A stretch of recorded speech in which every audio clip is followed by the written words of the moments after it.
Yeah. And for reference, Tom hasn't camped. I'm not a camper. He's never camped, and he doesn't like being outside because he doesn't like bugs. It's got to be real nice. We could be friends. I am a glamper. So. All right, good. Okay.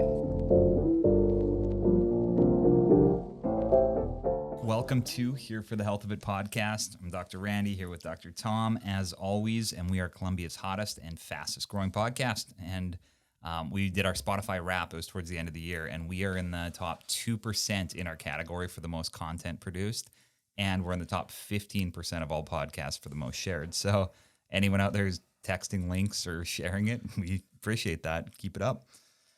We have a special guest today. We have Crystal Masincupp. She's a financial advisor with Edward Jones. She's an Air Force veteran. She's a graduate from a dental hygiene school at the University of Colorado. She's been serving clients at Edward Jones since June of this year. She was also a health coach for 7 years and has a pretty cool health story too and a good chiropractic story. So welcome to the show. Thank you for having me. Super excited. So I was thinking maybe start with your chiropractic journey and tell us a little bit about that because we're interested in that, obviously. He would do that. Sure. Well, it starts with kids because maybe it starts when I was 14. I started having migraines kind of young, dealt with that for a really long time, military. And then some people say it gets better when you get pregnant, like hormones adjust. Well, it didn't. And after I had my fourth child, my health really went downhill. So I kind of saw little tidbits of that starting to happen before that. So when my oldest was born, we started to go to the chiropractor.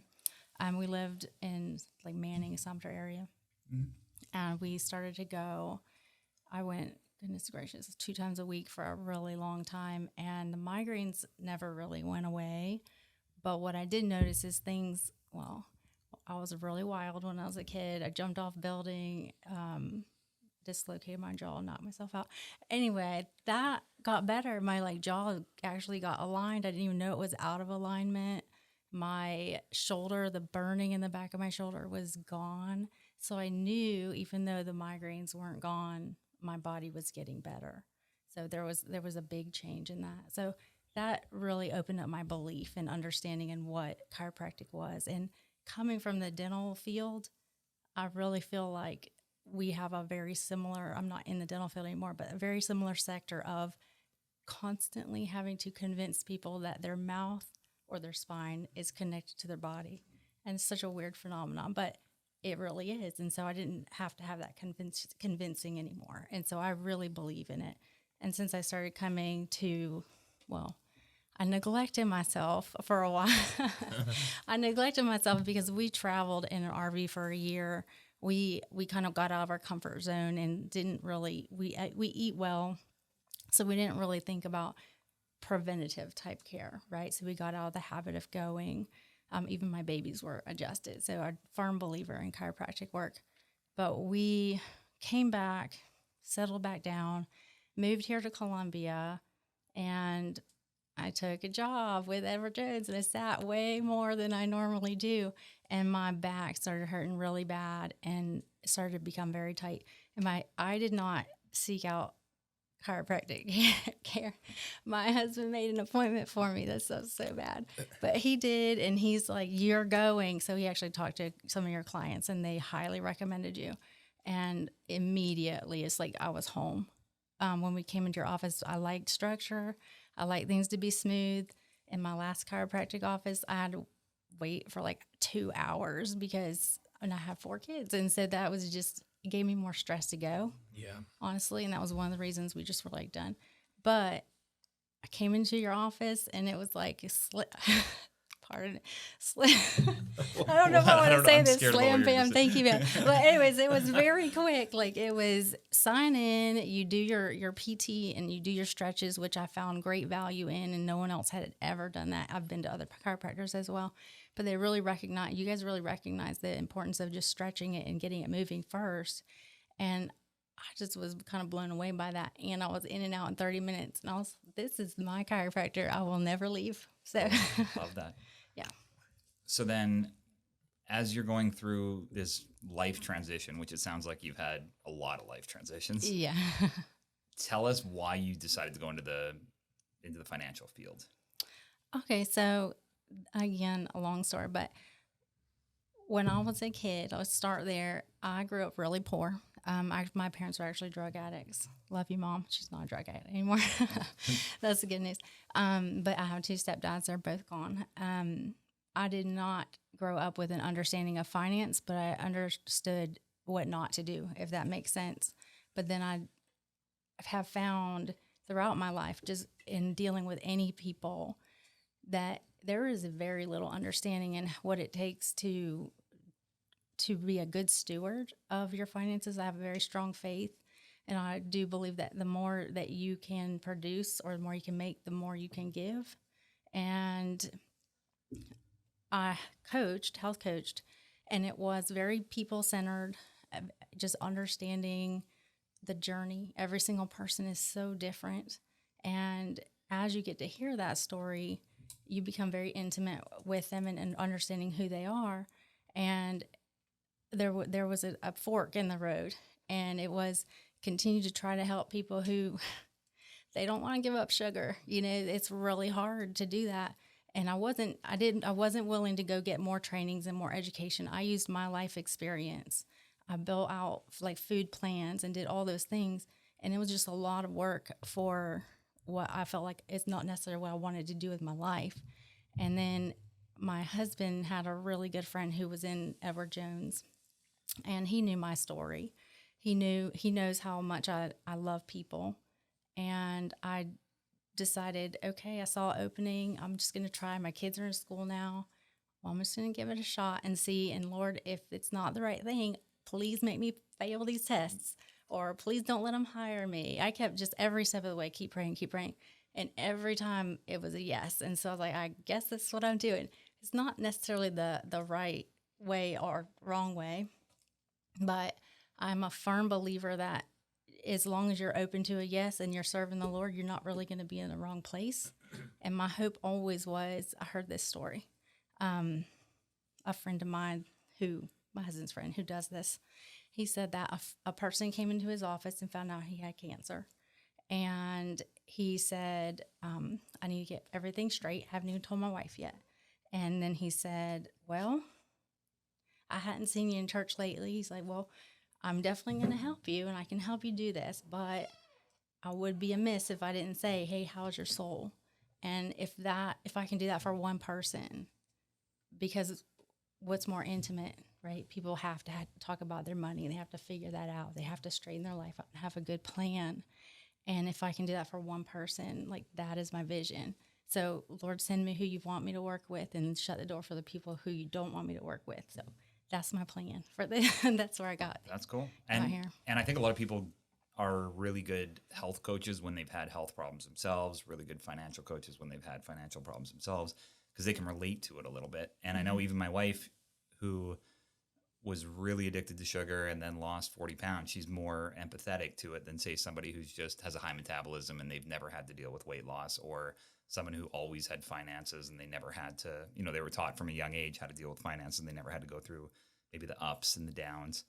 Yeah. And so when you're looking for a client, or when a client's looking for you, what does that look like? So I pray every day. And so I have 4 kids. So I don't have time to hound people and like beg for business, if that makes sense. So that is not my strategy. I love being in the public. I love being with people. So I'm going to serve. And really it's me listening for opportunity and to be able to serve. And when someone is looking for it, so I have a website, they can go on there. It has like parameters of what I do to serve them. But sometimes I feel like people don't know what they need. Same with health. They don't know what they need until they've had a conversation. So 15 minutes and we can decide if we're a good fit or not. And if not, then I can send you to someone who really would help them. And maybe tell us your website too. Oh, sure. It's edwardjones.com /Crystal-Masincupp. Yep. Okay. And do you have Instagram or email or anything that you want people to reach out to? So I do have a Facebook page I put up posts about like finance and more community things, highlighting businesses. And that is Edward Jones Solutions with Crystal Masincupp on Facebook. I have a more personal page is Thrive with Crystal on Instagram. And that is linked to my regular. I'm kind of an open book. You're going to get what you get, but it's Thrive_with Crystal on Instagram. I'm an open book. I used to do videos almost every single day on Facebook, and it didn't feel like the right fit right after a while, about 2 years, and now it's almost like I'm ready to kind of go back and do that because I see a need for it. It's just a little snip. You guys do great with the podcast. I love listening to it.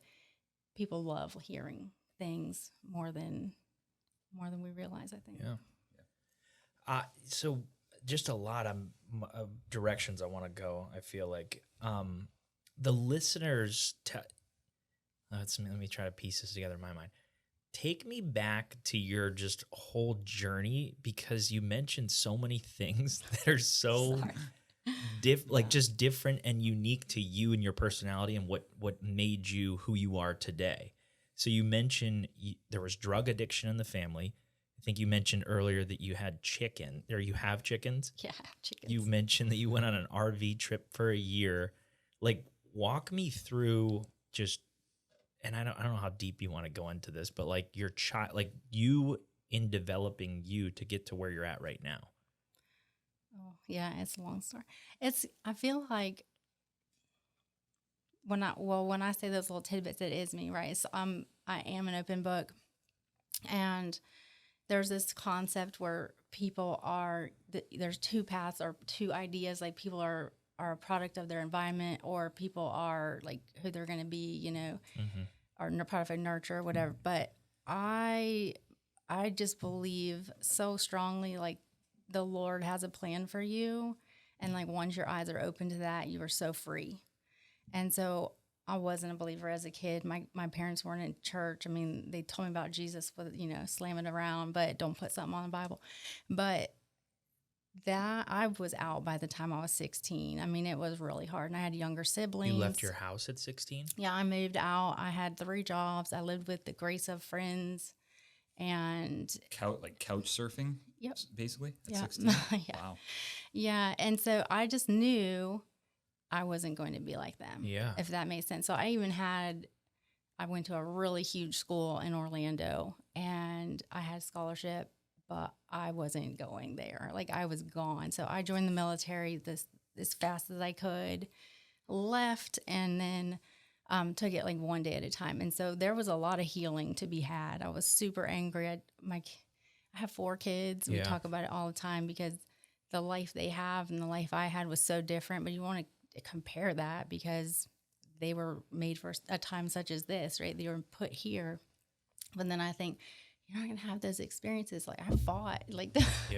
I was in like 30 fights a week. It was so bad. I was just a scrapper. Like physical fights? Oh, yeah, that's so in bad. the high school? Listen, people would not recognize me if I went back to high school. It was so different. I'm like such a different person.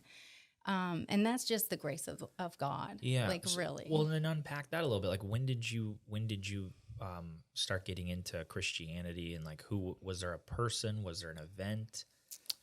Actually, when I was really little, I was, I don't know, 7 or 8, running around in a trailer park, like with other kids with no shoes on. And my uncle came into the trailer park and just kind of stopped us and just asked us, hey, told us about Jesus and talked about it a minute and said, do any of you want to accept him? Which super shallow understanding. But I was like, yeah, I will. And then you were like, he sounds pretty cool. I was like, yeah, I'll do that.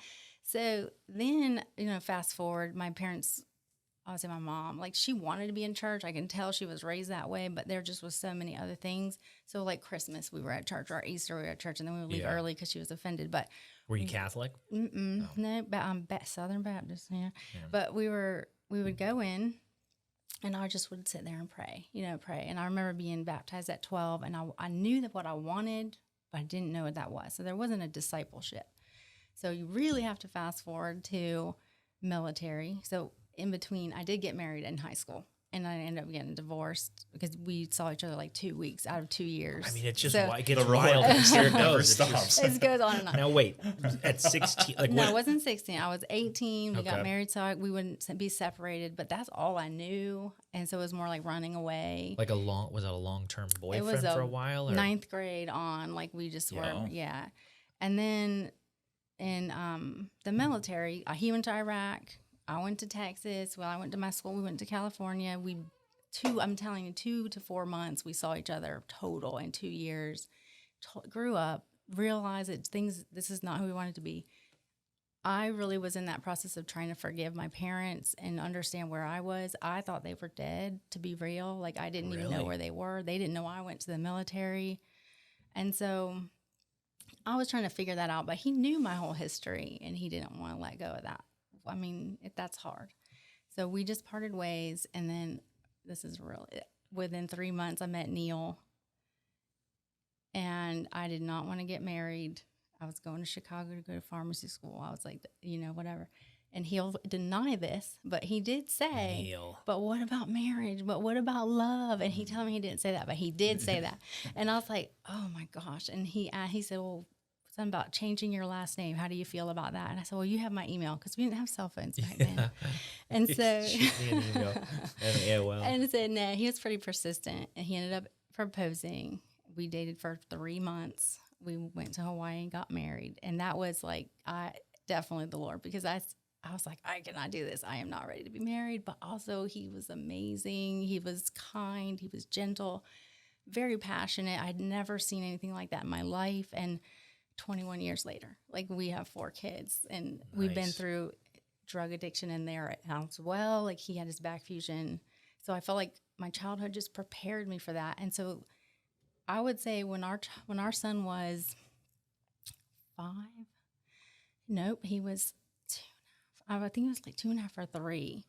I found out I was pregnant with my second child. And that was the same night I found out that Neil had been lying to me. And so I packed up the next day and left. And it wasn't an intent for divorce. It was an intent for recovery. And the Lord just did a 180 on him. He has such a beautiful testimony, and complete, like, done cold turkey. And it was back fusion, military, like, retirement, So pain, like painkillers. painkillers. Yeah, that's the kind of thing it was. It got really deep though. And so that was the moment, because I realized there was a book. It was like Power of a Praying Woman. And I disappeared to a family member's home, wouldn't let him call me, and I just dove into the Word. And that's when I realized, like, I couldn't even fix him. It was all about me. Like, Lord, where do you want me? And that when I started praying about that and my relationship with the Lord, our life was completely changed. That's what I mean. It's so wild. You can connect with people at so many different levels because of all that. Is there anything that you would change about your upbringing, or anything that you look at and are grateful that you had occur to bring you where you are right now? There's been so many tears and so many things. I actually did not cry as a child, and not until like after 9/11. I thought Neil was weird to be crying. It was after that the Lord did break my heart and unsoften me. But what I realized is Randy doesn't cry very often. I feel like he needs to cry more. he didn't too. hang out with Neil. He How much cries should all the guys time. cry? I Is don't that know. He should cry more, I think. I think I'm tearing up right now, I think, and he's not even. I think that is a individual decision. But we learn, I think, also as a Christian, that you have a journey that brings you close to Him, and you aren't meant to change it, And I do a lot of volunteering, and I listen to stories. I love working with like underprivileged people, but there's the whole pull yourself up by the bootstraps, and then there's the whole you can't because you might not have bootstraps. I'm very much it is a decision, and then sometimes it's so hard because it is so sensitive. But I have siblings, and they're not terrible now, but we've all made different decisions, but we're all emotionally different. And so I can disconnect. Like your money, I'm managing your money. you cannot disconnect from your own money. You know what I mean? But I can disconnect from that. And that's a power for me. But when it comes to changing things, I just remember my mother-in-law said, I prayed for my children's spouses when they were little. So guess what I do? I'm going to pray for my children's spouses. My friend, couch surfing, her mother said, I prayed for you all the time, and I prayed for my children's friends. Like, that is what, like, you know how you have this path of life? It's never straight. It's like going around obstacle courses. You know, you have the 2-year-old who has the, you think they need to have a little, what's that camera? GoPro. The GoPro. They need a GoPro on because you could see how many times they missed death, right? How many times they were saved from death just because life, they weren't meant to die. And that is how our lives are, is constantly going through. And so with strong belief, I think you can just say yes to so many things because disconnecting from that outcome is so powerful because we can't, it's just an illusion of control anyway, right? So I don't think I would change anything because then I felt like I was able to help Neil and be there and be that rock. And I'm not his rock, by the way. And I learned that he's not my rock, and that's why our marriage is so powerful. But it's just such a great awakening to know that somebody else can have that if you just share your story. So your intensity level is pretty much through the roof. Is it? Do you get told that in a good, no, but in a good way, like in a way that I would want my financial advisor or my health coach to be like, Good. take on things or be driven towards things. My mom has said that my sister doesn't like to talk to me because I think I know everything. I don't think I know everything, and I actually am perfectly happy being wrong. Like, I will be happy to hear the other side, and please convince me that I'm wrong because I'm okay with that. But yeah, I'm probably intense. and was it always like that, or do you think that's a product, kind of the nature versus nurture thing? Do you think your drive and your intensity is from what you went through, or do you think you were kind of born like that and now you're just using it in a way that's maybe more productive? I'm probably more so born with that. Like, God put something in me to do that because remember health coaching. When we went in that RV, I just was looking for something to make money. Never realized that I found doTERRA. I know it's like you guys use Young Living, I think, but essentials. But I never, ever in my life thought that would change my life. And that changed my life because it just opened an awareness and an understanding. And really it opened a little bit of who I was supposed to be, if that makes sense. Because I think you can live super blind for a long time. But the moment you're opened up and your eyes are open, there's no turning back. Like, I can never go back to work at a 9-to-5 job because I just know my potential, and I know that there's just so many more things that you can do when you are willing to do hard work. Mm-hmm. And it's got to be, well, even to the financial side of it too, like helping someone younger has got to be one of the most satisfying things. Because I've been through that a little bit with just like a couple people like, hey, do you want any advice? And when they've just follow the basic steps, it's incredible how fast your finances change and improve and get better. I'm finding, at least. So it's got to be a rewarding thing to see people who are younger starting to make better decisions too. It is very powerful, and it falls back to that mindset. I really do think a lot of it is mindset, and some people are ready and some people are not. But our job is just to share it, right? So there's something called junior achievement. So I'll be a part of that. And junior achievement goes into underprivileged areas and just really helps educate them. And then I easily could partner with schools and do like a 4-week program, 30 minutes a day. Like, hey, let me come in and talk to you. What's budgeting? What's necessary? What's not necessary? Is that iPhone 13, 14 necessary? I still have an SE. It's going to be there till it dies. Like, I do not spend money. What is it? Wait, what phone do you have?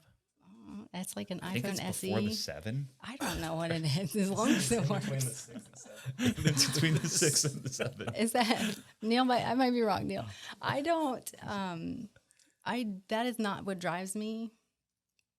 What drives me is really just loving people and understanding who they are. I'm very contextual. Actually, I took a test for that. I think doTERRA makes you do all that stuff. Not makes you, but suggest it. And it's like your strength finders. Yeah. Yeah, I didn't like my first one, so I redid it. You're not supposed to Got a do different that. score. They just changed their answers.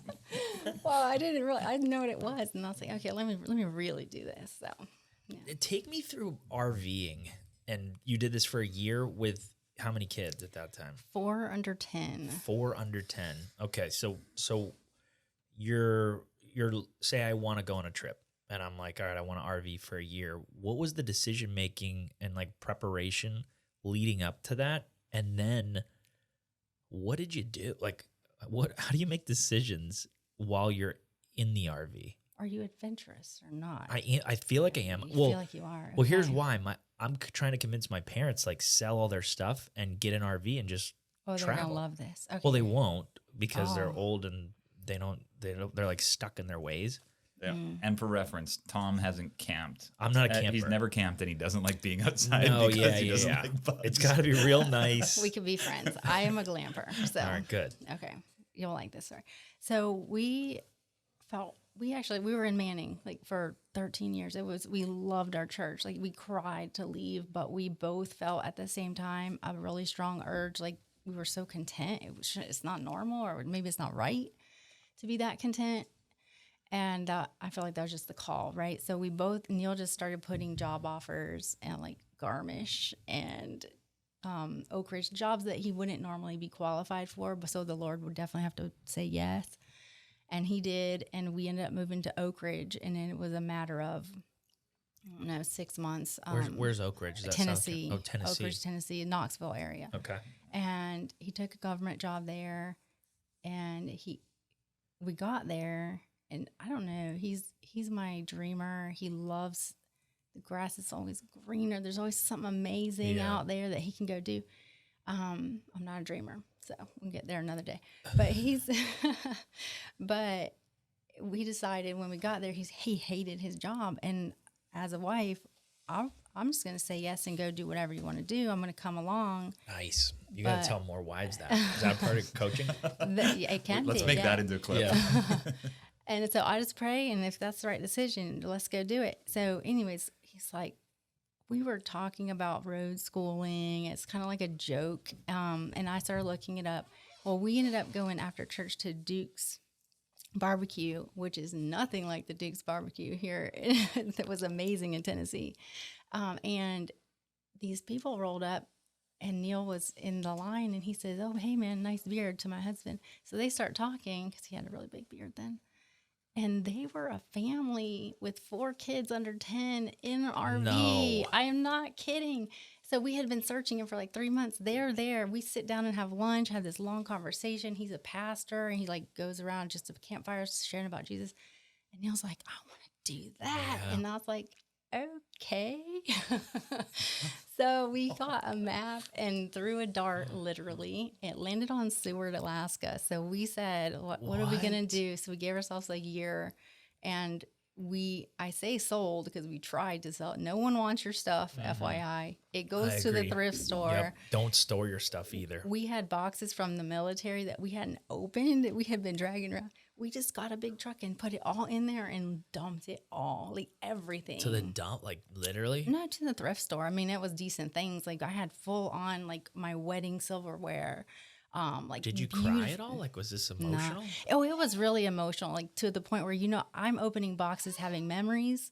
And he's like, oh my gosh, we got to get done with this. So he does it when I'm gone one day, shoves it in the truck. I don't remember any of that stuff. Right. That was a very powerful moment of knowing you're not taking it with you anyway. Yep. So that was the point. Like we really felt like this is like, okay, God, where do you want us? Ended up going in the RV, and this is how you decide. We had a 42-foot fifth wheel. You really need reservations for that.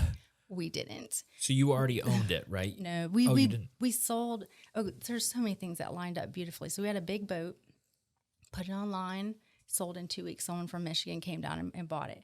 He had an excursion. He would love another if anyone's selling one. So an excursion, he like made it so nice. He loved it. He put it up for sale. It was sold the next day. Wow. The neighbor came and bought it. So everything lined up perfectly. Like we had enough money. We paid for our RV. He drove to Arizona to get it. and then drove back and picked us up. And we put some IKEA bunk beds in the back as a toy hauler. So we had 3 bunks in the back and a loft for our oldest son. He had a king bed. We had a queen bed. I needed a door. So we all had separate spaces. We knew for a long haul that was necessary. It was necessary. It saved a lot. But of arguments, I mean. But this is really part of where the finance stuff came in. He decided to start day trading and like doing a lot of that. Really? And so he was like, okay, I'm free to do this. And he tried to quit his job. They wouldn't let him. They went to Congress and like got an exemption, and he was able to keep his job. And we learned that it takes a lot of time to manage your money. Mm-hmm. And so at Edward Jones, we don't trade. We invest, and it is a really strategic long-term goal. And I just keep you on track, like with life changes. We learned that stole a lot from us during our RV trip, because we had to wait till or be somewhere with internet if the market was closing, Right. that kind of thing. Right. So it really did matter.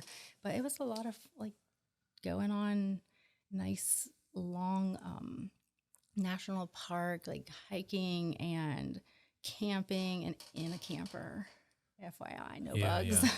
Yeah. And so I just can't wrap my mind around it still. I'm thinking about like if your husband's like, all right, I want to have a makeout session. Or yeah. We shut the door. Do you? And Oh you my just- the gosh, kids- why just not? like- Well, we totally kiss in Your front of our mom. kids. I think that's so important. But yeah, no, that's why we needed our own space. So there's a door. That's We why shut you have it the queen bed. Because I was wondering why your son got the king. because No it's door. He open. didn't have a door. He didn't have a door. No, Mhm. he I can have gotcha. it. I'd rather have a door. So you just set one the bathroom, kids outside. 1 bathroom, 6 people. One bathroom, The size 6 of a phone people. booth. Listen, we did deck it out. We had solar, and we had an extra like thing because we boondocked a lot. That means no electricity. So Yeah. when all the camps are full, we pulled up in the side park where there's no people, but there's a little field Yeah. outside of the national parks. I would do it. I would totally do it again. But did you guys budget and say like, all right, for the next year, this is what we need to have put aside. This is how Yes. much food is. We're going to gas. Yes. So he has military. He was disabled from the military, so medically retired. Okay. Well, I feel like not everyone has this option to Yep. go do that. Right. We homeschooled, so that also is. We did have some Walmart parking lot English lessons. Yeah. So it is definitely a strategy where you want to make sure you have enough. But I would say you could totally do it cheaper Yeah. than living in a house. Like you could do that. Like, how did you get mail? What did you do? Oh yeah, there's like little hubs for that. So you can You just just- have your mail. It's an actual address, but it goes to a little hub. They'll scan it in and send it to No you. kidding. Mhm. And this, how many years ago was this? 2017. So not too long ago. Mm-mm. You guys were just on the road. Were you like kind of a hippie growing up? Like, That's great. You don't even. This is a great segue. So my mom named me Crystal Clear. She was born in the 60s. I was not a hippie. My name implies that. really? So your No. middle name is Clear. Yeah, it is. Like for real. Not Claire, not Cleopatra, which I tried to make it as a kid. What was your maiden name? Brinkerhoff. Brinkerhoff? Mm-hmm. CC Brinkerhoff. Yeah. Okay. Yeah. And you said you grew up in a trailer park area. I grew up in a lot of places. I had 9 elementary schools, so I was a lot of moving around. Some trailer parks, some family, So there's not a lot of stability. There's some people just took us in for a while. I probably should have been in a system. Lord's grace, I guess. Do you have brothers and sisters? Mm-hmm. I have 2 brothers and a sister. One brother's from one of my stepdads, wasn't like later with another woman. Yeah.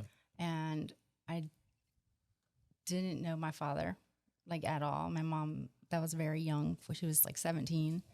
And then I recently connected with his sister in Tennessee. So I have to set a time to go see her and meet her. I've never met Cool. them, never heard of them. So neat. Nice.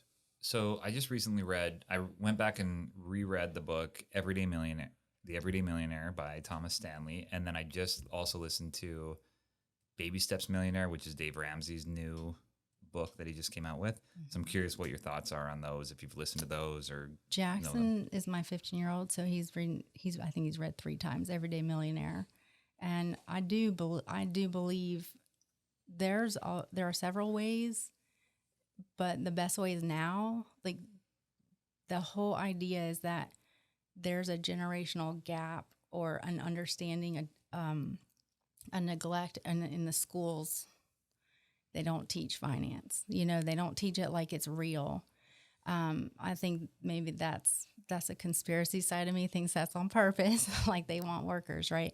So take it upon yourself, if you have not, to read books like that. And even Robert Kiyosaki, there's a whole different side of that. But it's just an understanding and finding what you feel really good about, because there's not wrong to invest or to save your money or to even just recognize that you can live on 70% or 50% and the rest can be put away later. Yeah, because we don't think about that. And it's a skill. I think it's a skill that's developed to be able to have money in the bank and not spend it. And most people don't have that skill. The moment they see $1 in their bank account, they go buy something for it. Do you have any tips for them or ideas? I have all kinds of ideas. So as a kid, I just remember not having, so I think the one flip side of that is you want to go get as much as you can because you didn't have it. And the other side is just a really coming to an understanding that you have a choice. You can control your finances or your finances can control you. And there's something in us that tells us that we have to have that. So I would say search for what that is. What is making you want that next thing? Because is it peer pressure? Because you're trying to please the wrong person, right? Because they're not going to be there changing your diapers when you're older. Like, you're going to need a long-term care. You're going to need something to help you when you're older, or more appropriately, like the age for retirement is 67. Do you want to work that long? Or would you rather work really hard now and give up that extra cheeseburger or that extra Starbucks, like go get a coffee pot, and figure out what is necessary and what is not? And that can be very hard and emotional as well. And really, Dave Ramsey talks about 16 to 19 years from the time someone starts a financial plan, budgeting, investing, until the point where they have a net worth of $1 million, which I think when you're young maybe seems like a long time, but it's really not that long. If you start when you're 23, you're 39 years old and you have $1 million net worth. I think that is relative, and it can be so subjective. Like, you are, whichever way, objective, subjective, because you say, somebody came to me the other day, I think I need $750,000, right? How much do you want to spend? Like, how do you want to live? Like, that is so different for every single person. And I have clients that come in and they legitimately live on $12,000 a year. My mother is one of those people. She's not unhappy. Yeah. I have people who do that, and they have a whole lot of money that they just don't spend because they would rather give it to somebody else or leave that for their estate or their children, because it is definitely relative to a personality and what is important. So I do a whole quiz with them. I have little challenges that I do with people. How many automatic subscriptions do you have that you don't even know you're paying for? I had someone come and they had $250 in those, and they didn't know that they were spending that. So there's an awareness factor. It was like HBO Max. It was like What mindset thing. At least this is a business owner. Candy Crush. Yeah. Is that not free? I have no idea. I don't play video games. I don't even watch TV. But I know that people value things at different points and different levels. And that's where a financial advisor can be so brilliant, because you really have to listen and you have to figure out what is important to that person, and then you aim it towards that. And some people will listen and some people will not. So my ideal client listens to everything I have to say, and then they look away for that 20 years, right? Yeah, and so it's like the automatic investing comes out every month. It's different for every person. Okay. Yeah, it's so tailored. It really depends on the person. Yeah. So that's what I was wondering. What does day one look like? Is there a process that you take somebody through on their first visit? Absolutely. So I try really hard to gather information prior to an appointment so that I can minimize the time that someone has to sit. I would prefer to meet over coffee or something like that and really do a discovery. The first phase is, are we even a good fit? And so depending on what your goals are, I work with a lot of businesses who need retirement plans or they want mostly tax deductions and things like that. So we really figure out, okay, if you can write a blank check for not having to pay taxes, like what does that look like for you? And that gives us a nice starting point. But when it comes to an individual, which everybody has a story, I'm listening for those pain points and those things that, remember, as a kid, I didn't have anything. What's driving them? Right. Why is this one person want to save all their money and only live on $1,200? Why is that, right? So I'm looking for those key things so that I can make them comfortable in what they want. Yep. What are your thoughts on, so I know Dave Ramsey's big on like paying down debt before really investing. Is that something you would look at if somebody comes in as like a massive amount of debt, but I want to start a retirement account? Depends on where that debt is. So that matters. If you have a ton of credit card debt, Yeah, absolutely. So it depends on a couple things. Are you paying 29.9% on that? So there's a whole phase of that. But what I have found is in coaching, any type of coaching, when you have an idea or a dream, right, it's just a dream. But the minute you write it down, you have a plan. And then when you have that goal there, you have steps to get there. I've not seen it fail yet, that you're going to get there. The amount of debt can come down so much more quick. So I do recommend that, but everybody's different. You coughing. I can't. I cough every show, and I don't know what. I think it has to he do with didn't cough something. for a month because It was Starbucks. Starbucks. My sponsorship's back, and it's making me cough. I get this like phlegm right here. And then I just sit and wait for that cough. It just brews. And then I tear up. I tear up because the camera can see it. Okay, so because that's something like, so as like when we got out of school, a lot of doctors will come out of school with a lot of school debt. And like we had some student doctors recently too that were like, hey, I want to like get my finances in order. And there was like, I want to open up a retirement account. And I kind of was thinking in the back of my head, I'm like, I know how much debt you have. Well, it's different. I mean, one, if you are a business owner, there are tax incentives. So you could technically do both. It's really a balance of each situation. Like, how much are you spending on, so just for an example, someone is about to retire. They they're going to get a lump sum because it was like a pension plan, but they're choosing a lump sum, but then they want to pay off their house, right? Yeah. So if I say, let's bring me your mortgage statement. Like, let's really analyze this. Like, what would it look like if you put this lump sum in an investment that's going to help you reach this goal with this percentage versus you pay off that house? Like, sometimes it's just emotional, right? So then I just present the opportunity and I present the ideas and what the pros and cons are. It is your decision. My job is not to control you. My job is to guide you with educated information. And then I rest there and let go, right? Because you can't control the outcome, but it's really about analyzing each step of that. Yep.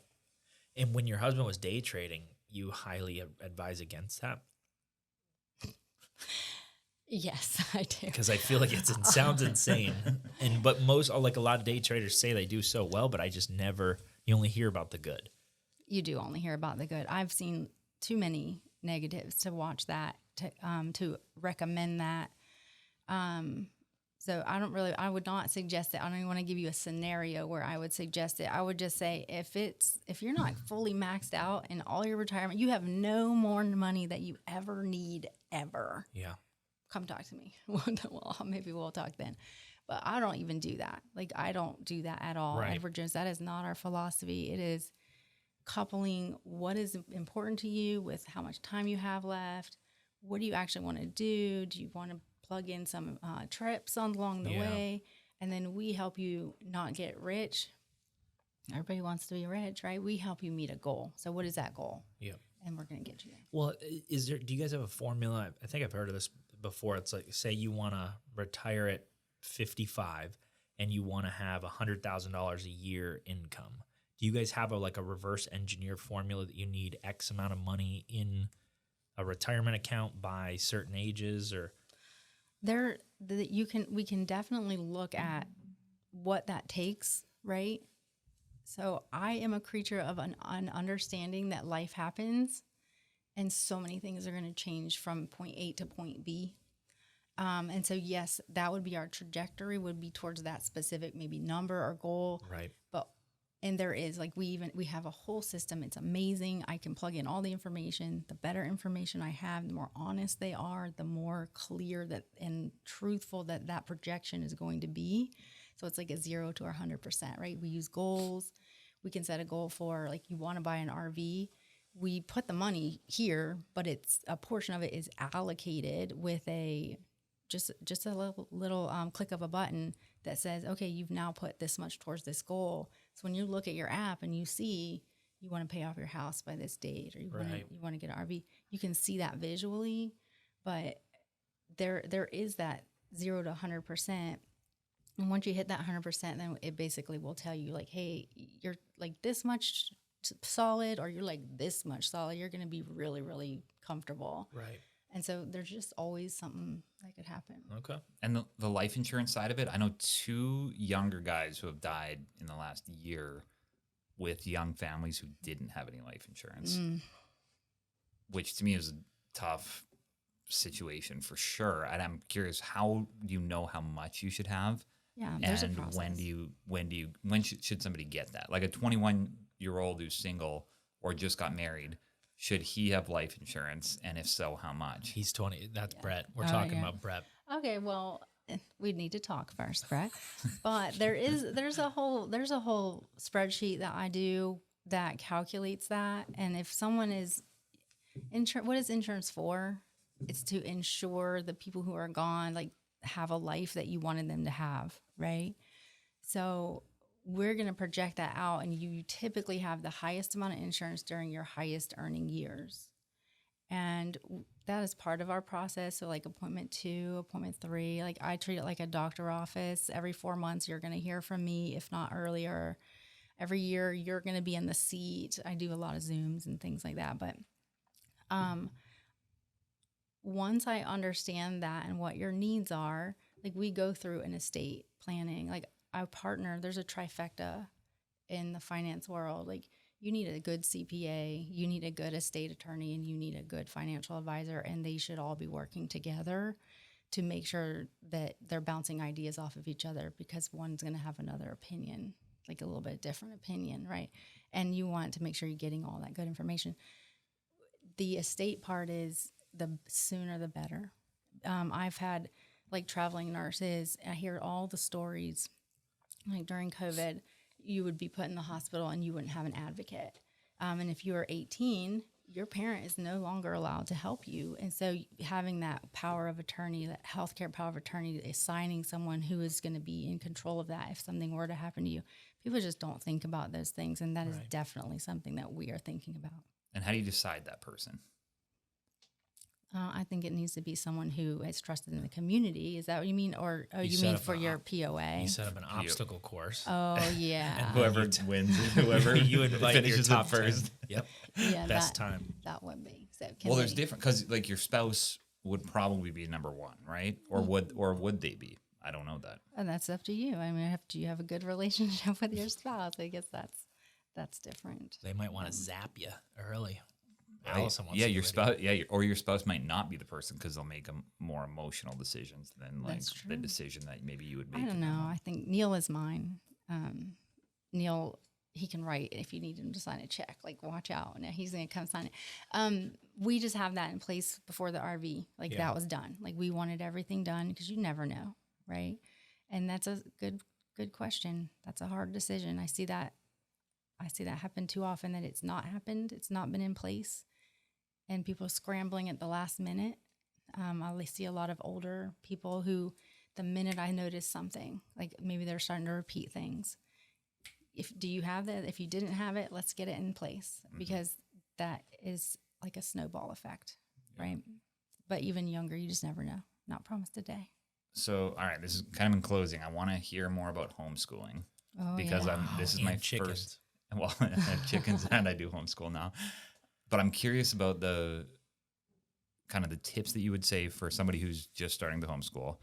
And then I believe your kids transition from homeschooling into going to a school in high school. Yeah. So I'm curious kind of what that looks like. And if, as you're looking back, if you were going to say to someone in elementary school, hey, this is the things that maybe I would focus on more for when your kids transition into high school, if they go into a school, what does that look like? And then even maybe things that were so pointless. Like when I think back to high school, learning SOHCAHTOA was just, it infuriates me. Even just thinking about sine, cosine, all that stuff.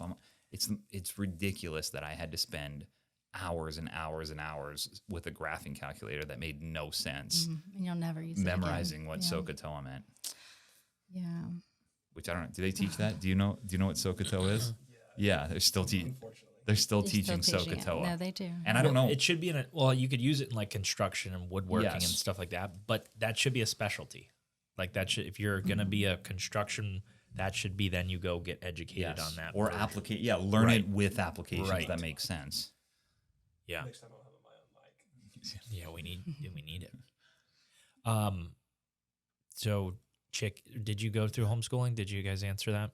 What was the transition? You're just marinating. Yeah, Are you I marinating? asked like 9 questions and then went off on a SOHCAHTOA rant.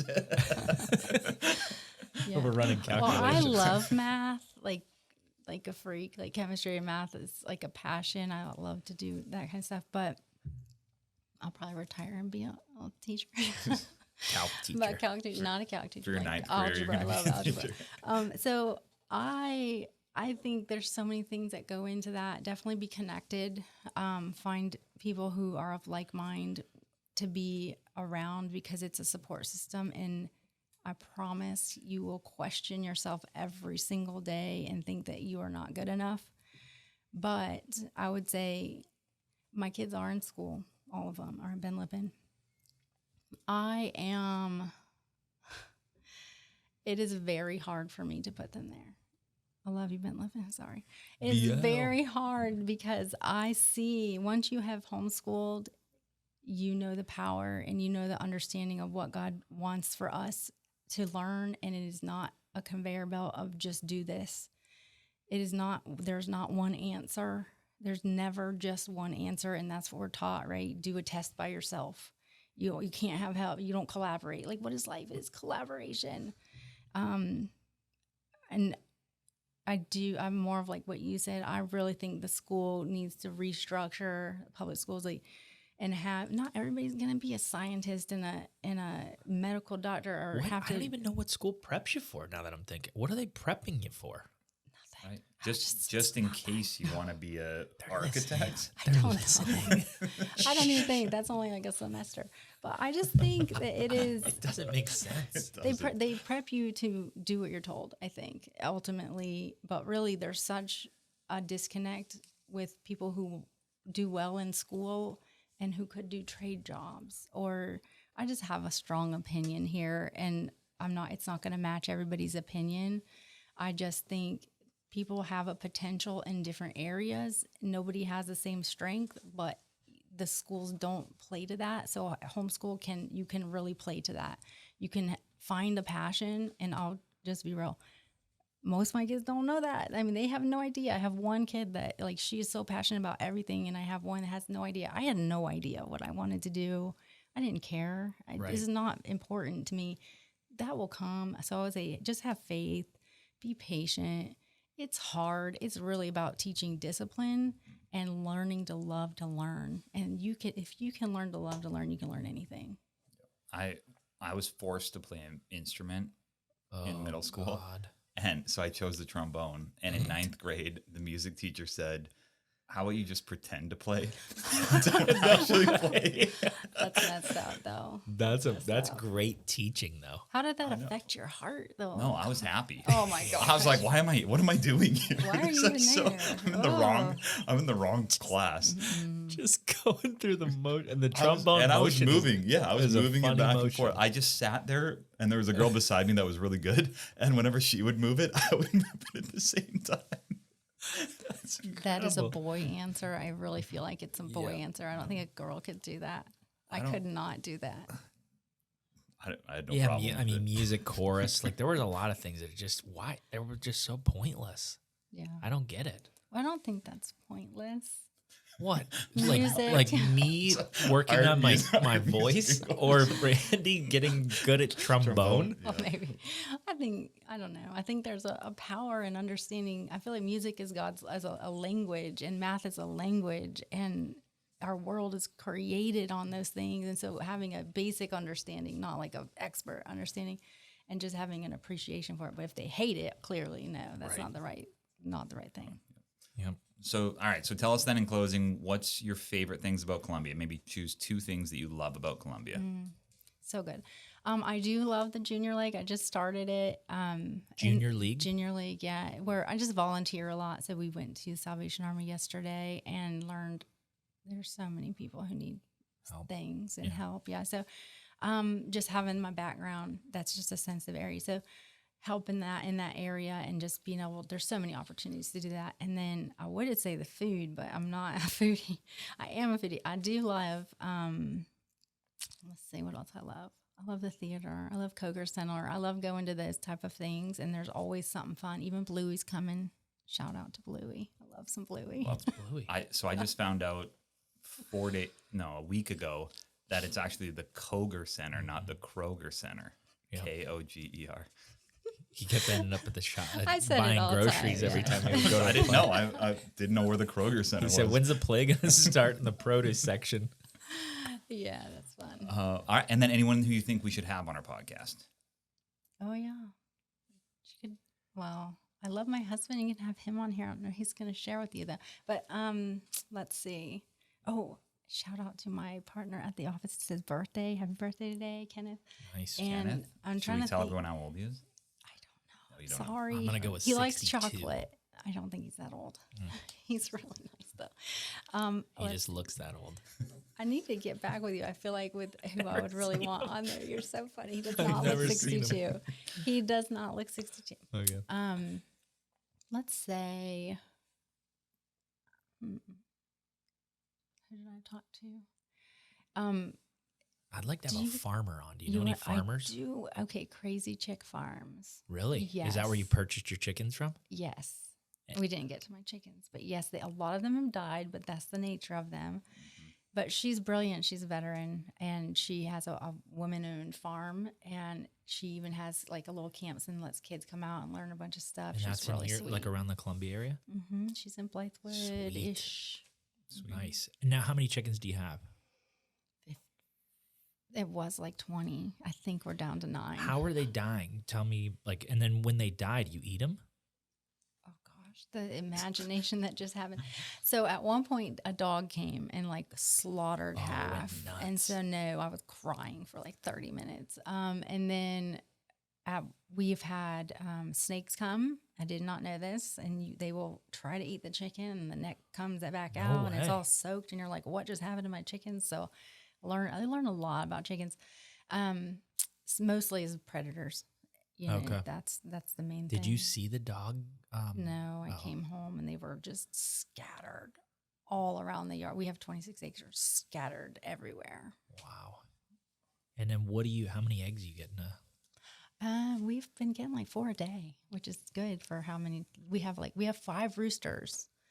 If Oh my anybody goodness. needs a rooster, because we hatched it and we can't get rid of it because Piper loves it, and so we needed somebody to take our roosters. Yeah, roosters don't lay eggs, Randy. They are a waste. They They're- eat all the food. Yeah, and they're vicious. They're actually sweet. Ours are kind. They let us hold them and everything. Yeah. They're not bad.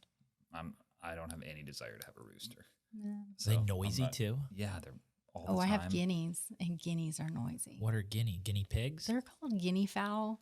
Oh. They're very loud. 'Cause my son wants a You're- guinea yeah, pig. Tom's on the verge of a big guinea You're pig. gonna get a guinea I pig. don't Get a want one. hedgehog instead. Are they better? I don't know, but they're cuter. Ugh.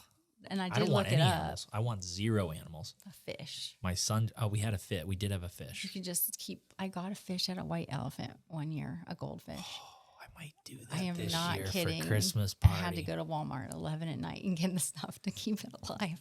So, anyways, it died, and we had to keep putting another fish in there Yeah. until I was done doing that. So, Yep. All right. Well, everybody go check her out, I guess, on that Good note. segue. Transition. Yeah. We appreciate you being on here. Thank you. Thank you so much. Yeah. Here We're here for the health of it. for the health of it.